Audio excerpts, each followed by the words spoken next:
Assalamualaikum warahmatullahi wabarakatuh. Salam sejahtera untuk kita semua. Halo, sahabat Rotama Official. Bayangkan suatu hari saat Pilkades tiba.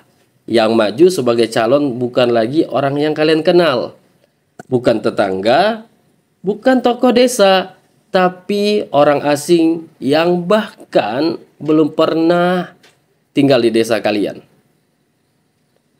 Mungkin dulu ini terasa mustahil, tapi sekarang itu bisa terjadi. Dengan perubahan aturan terbaru, calon kepala desa tidak lagi wajib tinggal di desa yang ia pimpin. Artinya, persaingan Pilkades semakin terbuka. Ini peluang atau ancaman bagi warga setempat. Jangan kemana-mana. Di video ini kita akan membahas apa yang sebenarnya terjadi, dampak bagi warga desa, dan paling penting bagaimana kita tetap jadi player atau pemain, bukan sekedar penonton. Sebelumnya saya minta dukungan subscribe. Nah, untuk mendukung channel yang sederhana ini supaya bisa terus berkembang, bisa memberikan informasi yang bermanfaat. Cukup tekan satu kali saja tombol subscribe, maka itu selamanya Anda sudah mendukung channel ini. Terima kasih yang telah memberikan dukungannya. Saya doakan sehat, sukses, dan panjang umur. Amin ya robbal alamin. Konten ini saya beri judul Syarat Domisili Dihapus, Pilkades kini milik orang luar, tanda tanya. Rotama Official, tim pendamping profesional. Undang-Undang Desa mengalami perubahan besar. Undang-Undang Nomor 3 Tahun 2024 menghapus syarat domisili bagi calon kepala desa. Kini, siapapun bisa mencalonkan diri menjadi kepala desa, meskipun bukan warga desa setempat. Perubahan ini menimbulkan banyak pertanyaan. Apakah ini kesempatan bagi desa untuk berkembang dengan pemimpin yang berkualitas? Ataukah ini ancaman bagi warga asli yang ingin memimpin desanya sendiri?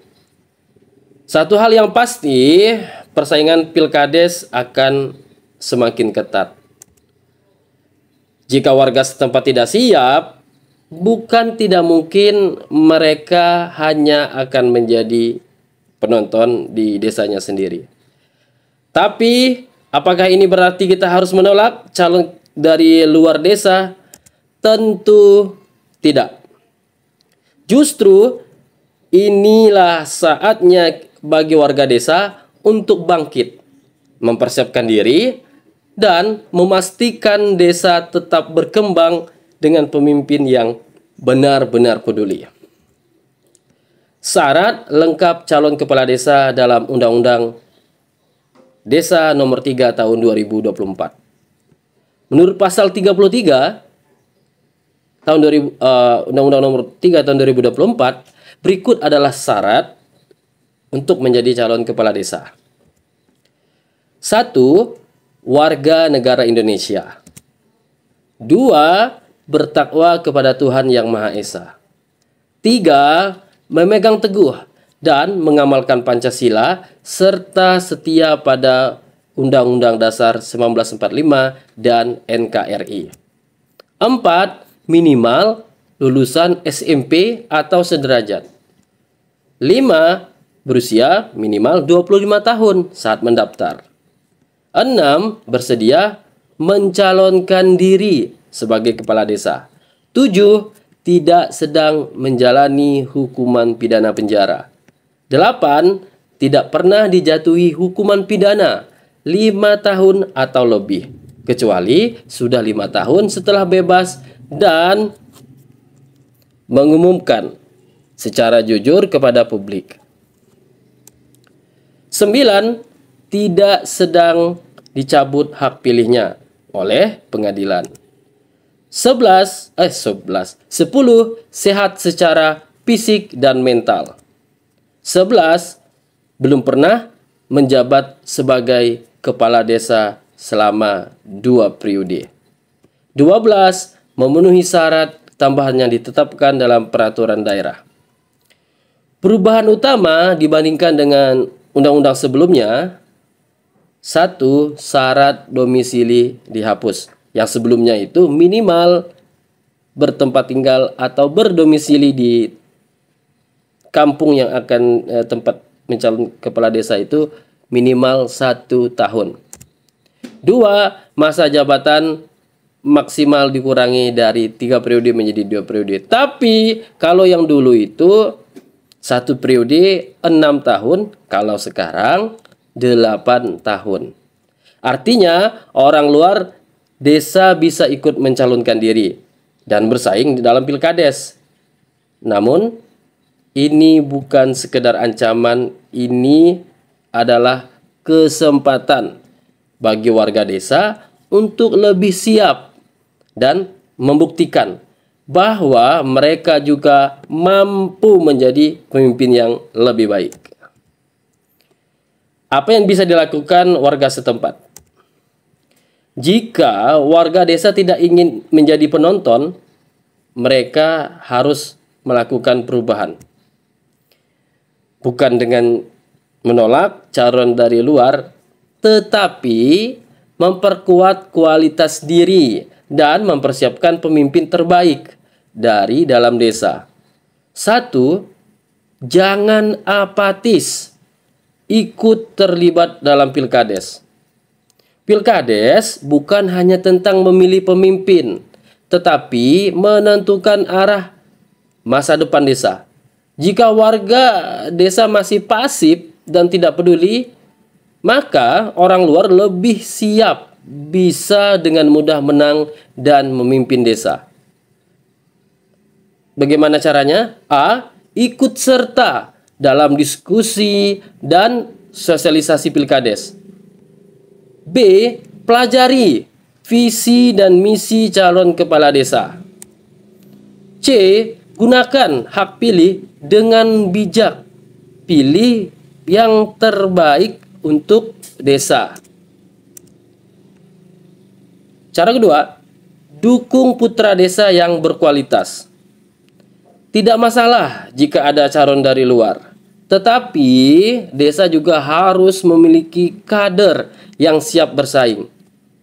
Jika ingin desanya tetap dipimpin oleh warga setempat, maka harus ada calon dari dalam desa yang benar-benar siap dan berkompeten.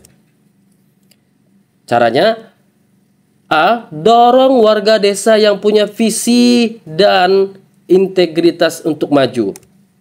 B. Berikan dukungan moral, sosial, dan politik bagi calon dari desa. C. Pastikan pemimpin yang dipilih benar-benar punya niat membangun desa. Cara ketiga, perbaiki diri dan siapkan pemimpin masa depan. Tidak bisa dipungkiri, ada alasan kenapa aturan ini berubah. Mungkin karena banyak desa kekurangan pemimpin yang kompeten. Jadi, daripada mengeluh, lebih baik kita perbaiki diri dengan cara A. Tingkatkan pendidikan dan wawasan terutama bagi generasi muda. B. Pelajari cara mengelola desa, mulai dari ekonomi, administrasi, hingga pembangunan sosial. C. Bangun mental kepemimpinan dan keberanian untuk maju di pilkades mendatang. Jika ingin desa tetap dipimpin oleh warganya sendiri, maka sejak sekarang, garis bawah, sekarang harus ada generasi muda yang siap menjadi pemimpin masa depan. 4. Pilih pemimpin berdasarkan kualitas, bukan sekedar asal usul. Ini penting. Jangan hanya menilai calon kepala desa dari apakah dia warga asli atau orang luar. Yang lebih penting adalah siapa yang paling mampu membawa perubahan positif bagi desa. A. Cek rekam jejak dan pengalaman calon kepala desa. B. Pastikan visi dan misinya sesuai dengan kebutuhan desa. C. Pilih berdasarkan integritas, bukan hanya janji-janji politik. Meskipun kita menolak orang luar untuk menjadi pemimpin, tapi kita jangan sampai buta juga. Kalau memang dia siap untuk memimpin, punya integritas, sama tujuannya dengan masyarakat desa, boleh saja kita memilih calon dari luar. 5. Jaga persatuan dan jangan mudah terpecah belah. Perubahan aturan ini bisa menjadi sumber konflik jika warga desa tidak bersikap bijak. Jangan sampai terpecah hanya karena ada calon dari luar. Yang terpenting adalah memastikan yang terpilih benar-benar bekerja untuk kemajuan desa. Dengan cara jangan mudah terprovokasi oleh isu yang memecah belah. B. Fokus pada program kerja calon, bukan asal-usulnya. C. Setelah pilkades selesai, tetap bersatu untuk membangun desa bersama. Jangan jadi penonton, jadilah pemain. Perubahan aturan ini bisa menjadi tantangan sekaligus peluang. Jika warga desa siap, maka bisa saja nanti desa dipimpin oleh orang yang bahkan tidak pernah tinggal di sana. Tetapi jika warga desa bersiap diri, mendukung kader terbaik dan memilih dengan bijak, maka tidak perlu khawatir. Desa tetap bisa berkembang dan pemimpin yang benar-benar peduli pada warganya. Jadi, apakah Anda siap untuk berperan dalam pilkades mendatang? Saya doakan semoga yang nonton ini selama memenuhi syarat, saya doakan bisa menjadi calon kepala desa dan menang memimpin warganya. Tulis pendapat kalian di kolom komentar. Jangan lupa like, share, dan subscribe. Sekali lagi, saya minta dukungannya untuk subscribe video ini. Hanya cukup sekali menekan, maka Anda selamanya sudah mendukung channel ini untuk mendapatkan informasi penting lainnya. Sekian, terima kasih. Akhir kata dari saya. Wassalamualaikum warahmatullahi wabarakatuh.